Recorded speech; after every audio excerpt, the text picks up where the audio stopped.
তোমরা যারা এইচএসসি তে অকৃতকার্য হয়েছো অর্থাৎ পাশ করতে পারোনি, তোমরা অনেকেই কিন্তু জানো না কিভাবে তোমরা বোর্ড চ্যালেঞ্জ করবে বা খাতা পুনর্মূল্যায়নের জন্য আবেদন করবে।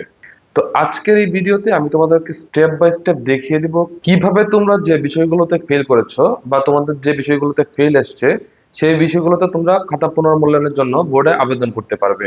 তো ভিডিওটি শুরু করার আগে রিকোয়েস্ট থাকবে ভিডিওটিতে একটা লাইক করে দেওয়ার জন্য, ভিডিওটি শেয়ার করে দেওয়ার জন্য, যেন অন্যরাও এই বিষয়টি সম্পর্কে জানতে পারে। তো চলো কথা না বাড়িয়ে সরাসরি স্টেপ বাই স্টেপ তোমাদেরকে দেখিয়ে দিই।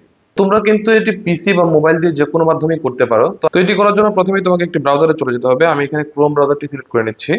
তোমরা সার্চ করে নিবে এইচএসসি বোর্ড চ্যালেঞ্জ লিখে। তোমরা দেখতে পাচ্ছ তোমাদের সামনে প্রথমে যে ওয়েবসাইটটা আছে সেটাতে একটা ক্লিক করে দিবে। এইখানে তোমরা বোর্ড চ্যালেঞ্জ করার নিয়মটা সম্পর্কে দেখে নিতে পারো। তো অনেকে হয়তো এটার খরচ সম্পর্কে জানো না। তোমরা যদি এক বিষয়ের জন্য আবেদন করতে চাও খরচ পড়বে 150 টাকা, এবং তোমরা যদি দ্বৈত বিষয় সম্পর্কে আবেদন করতে চাও সেই ক্ষেত্রে তোমাদের খরচ পড়বে 300 টাকা। দ্বৈত বিষয় মানে হচ্ছে বাংলা প্রথম দ্বিতীয় পত্র, ইংরেজি প্রথম দ্বিতীয় পত্র ইত্যাদি। তো এখানে তোমরা যে লিঙ্কটা দেখতে পাচ্ছ সেই লিঙ্কটাতে একটা ক্লিক করে দিচ্ছি। লিঙ্কে প্রবেশ করার পর প্রথমেই তোমরা দেখতে পাচ্ছ এখানে কিন্তু তোমাদের বোর্ড সিলেক্ট করতে বলছে। তো আমি এখানে বোর্ডটি সিলেক্ট করে দিচ্ছি। বোর্ড সিলেক্ট করার পরে নিচে কিন্তু রুল নাম্বার আছে, তোমরা তোমাদের রুল নাম্বারটি দিয়ে দিবে। তো রুল নাম্বার প্রবেশের পরে নিচে তোমাদেরকে রেজিস্ট্রেশন নাম্বার দিতে হবে, তোমরা তোমাদের রেজিস্ট্রেশন নাম্বারটি দিয়ে দিবে। এরপর পরীক্ষার ধরন এবং পাশের সন অটোমেটিক্যালি সিলেক্টেড থাকবে, তোমাদের এখানে কিছুই করতে হবে না। তোমরা এখানে জমা দিন বাটনে ক্লিক করে দিবে। তো এটি করার পর তোমরা দেখতে পাবে তোমাদেরকে কিন্তু একটা নতুন পেজে নিয়ে যাবে, এবং সেই পেজে তোমাদের নাম সহ তোমাদের ডিটেলস গুলো থাকবে, এবং তার পাশেই কিন্তু তোমাদের যে সাবজেক্টে মার্ক গুলো রয়েছে সেগুলো দেখাবে। তো আমি এখানে ইংলিশ সাবজেক্ট পুনর্মূল্যায়নের জন্য আবেদন করব, সেহেতু আমি এখানে ইংলিশটাকে সিলেক্ট করে দিব।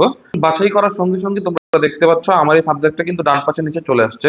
তোমরা দেখতে পাচ্ছ ইংরেজি বিষয়টা সিলেক্ট করার সাথে সাথে আমার এখানে কিন্তু ডান পাশে ইংরেজি বিষয়টা চলে এসছে, এবং এখানে যেহেতু এটা দ্বৈত সাবজেক্ট আমার এখানে কিন্তু 300 টাকা পে করার জন্য বলছে। তো বন্ধুরা তোমাদের আবেদনের কিন্তু 50% মোটামুটি কমপ্লিট। এখন তোমাদেরকে যে মাধ্যমে তোমরা টাকাটা পেমেন্ট করতে যাচ্ছ সেই মাধ্যমটা সিলেক্ট করে দিতে হবে। তো আমি এখানে যেহেতু বিকাশের মাধ্যমে টাকাটা পেমেন্ট করব, আমি সরাসরি চলে যাচ্ছি বিকাশ। লগ ইন করার পর তোমরা দেখতে পাচ্ছ এখানে নিচে কিন্তু একটা অপশন রয়েছে এডুকেশন ফি নামে। তো আমি এটার উপর একটা ক্লিক করে দিচ্ছি। এবার দেখতে পাচ্ছ এখানে অনেকগুলো অপশন রয়েছে। তো আমি যেহেতু এইচএসসি বোর্ড চ্যালেঞ্জ করব, তো আমি এখানে সার্চ করে নিব এইচএসসি 2025 লিখে। তোমরা দেখতে পাচ্ছ এখানে কিন্তু একটি অপশন চলে আসছে, তোমরা এটার উপর একটা ট্যাপ করে দিবে।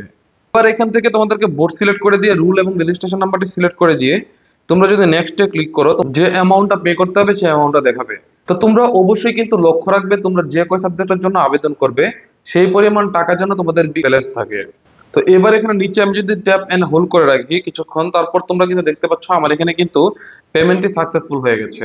এখন কিন্তু তোমাদের কাজ শেষ হয়নি, এখনো তোমাদের একটু কাজ বাকি আছে। তোমরা আবার চলে যাবে সেই ওয়েবসাইটে যেখানে তোমরা বোর্ড চ্যালেঞ্জের জন্য আবেদন করছিলে। এইবার এখান থেকে নিচে দেখতে পাচ্ছ জমা দিন একটা বাটন রয়েছে, সেই জমা দিন বাটনের উপর একটা ক্লিক করে দিবে। ব্যাস বন্ধুরা, আমার আবেদনটা কিন্তু কমপ্লিট হয়ে গেছে। এবার তোমরা যে বিকাশ থেকে আবেদনটি করবে সেই বিকাশে কিন্তু এসএমএস এর মাধ্যমে একটি মেসেজ পাবে। এখন তোমরা প্রশ্ন করতে পারো ভাইয়া আমার টাকাটা পেড হয়েছে কিনা আমি কিভাবে সেটা বুঝতে পারবো। তো তোমরা খুব সহজে সেটি বুঝতে পারবে। তোমরা প্রথমেই চলে যাবে বিকাশ অ্যাপসে, সেইখান থেকে তোমরা এডুকেশন ফিতে আবার একটা ক্লিক করে দিবে। এরপর আবারও সেম প্রসেসে তোমরা বোর্ড এবং রুল রেজিস্ট্রেশন দিয়ে যদি নেক্সট বাটনে ক্লিক করো তোমরা কিন্তু এখানে দেখতে পারবে স্ট্যাটাসে তোমাদের এখানে পেড লেখা থাকবে। বন্ধুরা এই ছিল আজকের ভিডিও। ভিডিওটা ভালো লাগলে ভিডিওটা একটা লাইক করে দিবে, সুন্দর একটা গঠনমূলক কমেন্ট করে দিবে, ভিডিওটা একটা শেয়ার করে দিবে, যেন অন্যরাও বিষয়টি সম্পর্কে জানতে পারে। দেখা হচ্ছে নতুন কোনো ভিডিওতে, সে পর্যন্ত ভালো থাকবে এই প্রত্যাশা আজকের মতো এখানেই বিদায় নিচ্ছি। আল্লাহ হাফেজ।